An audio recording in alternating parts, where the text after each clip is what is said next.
escritor britânico Salman Rushdie está ligado a um ventilador após ter sido atacado num evento nos Estados Unidos da América. Toneladas de peixe mortos dão à costa no rio Oder. Autoridades desconhecem causas do desastre ecológico. Talibã dispersa uma manifestação de cerca de 40 mulheres com recurso a tiros em Cabul, capital do Afeganistão. Vendaval em Valência mata uma pessoa e deixa dezenas de feridos durante o festival de música. Vítima foi atingida por partes de um palco, derrubadas pelo vento. O escritor britânico Salman Rushdie está ligado a um ventilador. Não fala e corre o risco de vir a perder um olho, de acordo com informações veiculadas pelo seu agente ao The New York Times. Salman Rushdie foi atacado esta sexta-feira por um homem na posse de uma arma branca, momentos antes de fazer uma intervenção em Nova York, nos Estados Unidos. O autor do ataque, identificado como Adi Matar, tem 24 anos, é natural de New Jersey e acabou por ser detido no local do crime. A polícia já se dirigiu à casa do homem para investigar. Um representante da polícia disse que ainda é muito cedo para dar informações concretas. Para já, segundo explicou, não são conhecidas as motivações do crime, mas a polícia está a trabalhar em conjunto com o FBI e gabinetes locais das autoridades para determinar as causas do ataque, acrescentou.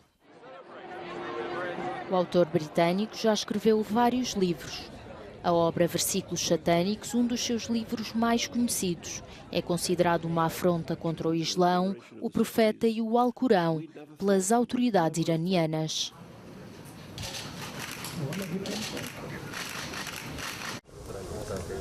Uma sexta-feira sangrenta no Montenegro culminou com a morte de pelo menos 11 pessoas e 6 feridos. De acordo com testemunhas, um homem munido de uma caçadeira disparou aleatoriamente pelas ruas da cidade de Cetinga. Entre as vítimas mortais estão 2 crianças e a respectiva mãe, que viviam como inquilinos na casa do agressor. O atirador foi também abatido a tiro, mas por outro cidadão que passava no local. Em declarações aos jornalistas, o primeiro-ministro montenegrino lamentou a tragédia sem precedentes no país e pediu à população que mantenha as famílias das vítimas em pensamento. O líder do governo disse ainda estar a rezar para que todos os feridos, especialmente os feridos graves, sobrevivam. As autoridades já conhecem a identidade do atacante, um homem de 34 anos, a que optaram por identificar com as iniciais VB. De acordo com os média locais, o tiroteio terá começado durante uma discussão familiar. No entanto, a polícia ainda não revelou as causas por trás do ataque. O incêndio florestal no departamento da Gironde, no sudoeste de França, está finalmente controlado. O grande fogo queimou aproximadamente 7.400 hectares. Mas as autoridades ainda estão a monitorizar as cinzas e também as condições climatéricas. Um grupo de bombeiros alemães continua a trabalhar na zona, a par com os bombeiros franceses, para tentarem extinguir alguns focos de incêndio e representam uma ajuda preciosa. Um bombeiro alemão diz que estão muito orgulhosos por estarem a ajudar os bombeiros franceses de forma eficiente e que todos os colegas estão interessados em aprender e melhorar o trabalho. Vários países europeus como a Grécia, a Roménia, a Áustria, a Polónia e a Alemanha responderam ao pedido de ajuda do governo francês, que se viu em dificuldades face ao avanço das chamas em várias frentes de fogo. O comandante dos bombeiros franceses no local fala sobre a grande ajuda que os bombeiros estrangeiros representam e que sem eles não teriam recursos suficientes para cobrir os fogos. O avanço das chamas obrigou à deslocação de 10.000 pessoas nos departamentos da Gironde e de Landes, uma zona já devastada por violentos incêndios em julho. Fortes chuvas quebram o calor escaldante do verão em Itália. Os efeitos da vaga de mau tempo que atingiu o sul do país são mais visíveis em Scilla, na Calábria, com estradas inundadas, rios de lama e estâncias balneares danificadas. Na sexta-feira, uma enorme massa de água inundou as ruas da cidade costeira, arrastando carros e escombros. Uma residente diz que precisa do carro para viver e trabalhar e que está numa situação em que perdeu tudo. Outra pessoa diz que acontece todos os anos, que não é só um episódio isolado.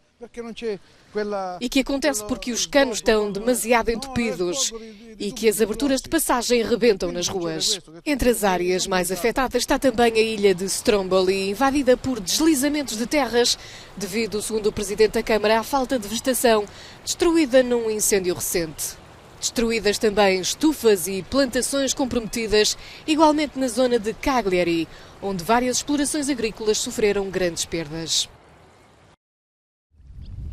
A tranquilidade que ao longe emana do rio Oder esconde ao perto uma suja realidade.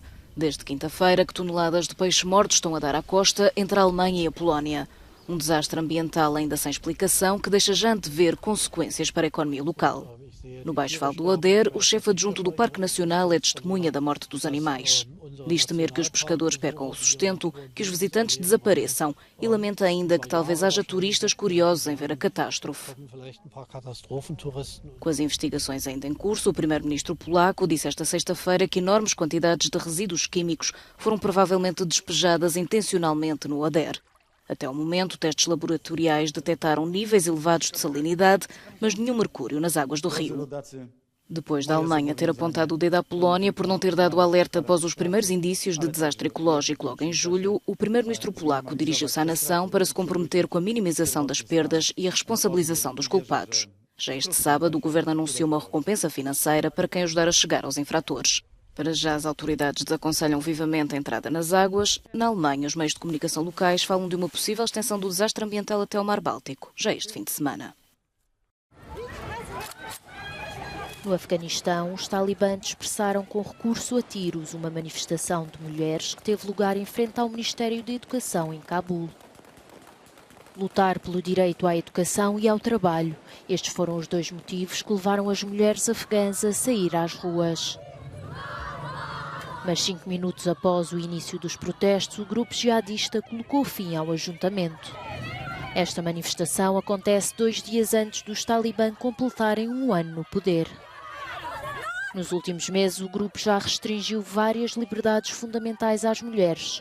Em março, por exemplo, as escolas secundárias foram fechadas para pessoas do sexo feminino e em maio foi ordenado que as afegãs cobrissem todo o rosto.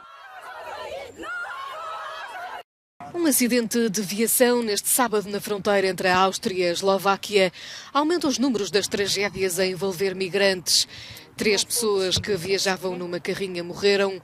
O condutor do veículo, com perto de 20 pessoas a bordo, acelerou para evitar a fiscalização na fronteira, mas perdeu o controle do veículo que capotou numa vala.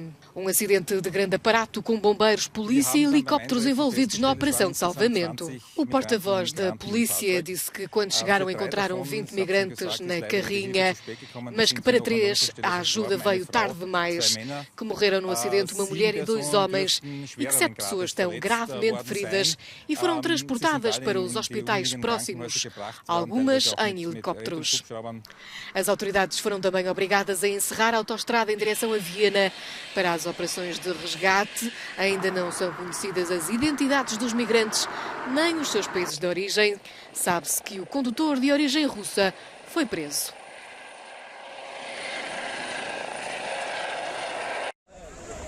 Uma pessoa morreu e 40 ficaram feridas esta madrugada em Valência após um vendaval ter derrubado várias infraestruturas de um festival de música na província espanhola. A vítima mortal, um jovem de 22 anos, foi atingida na cabeça por partes do palco que desabaram. De acordo com o Serviço Meteorológico Espanhol, o fenómeno climático na costa valenciana deveu-se a brisas quentes que produziram aumentos súbitos de temperatura e rajadas de vento na ordem dos 82 km por hora. O Medusa, um festival de música eletrónica inaugurado esta sexta-feira, esperava uma afluência de 320 mil pessoas até domingo. A organização do evento decidiu este sábado cancelar o festival.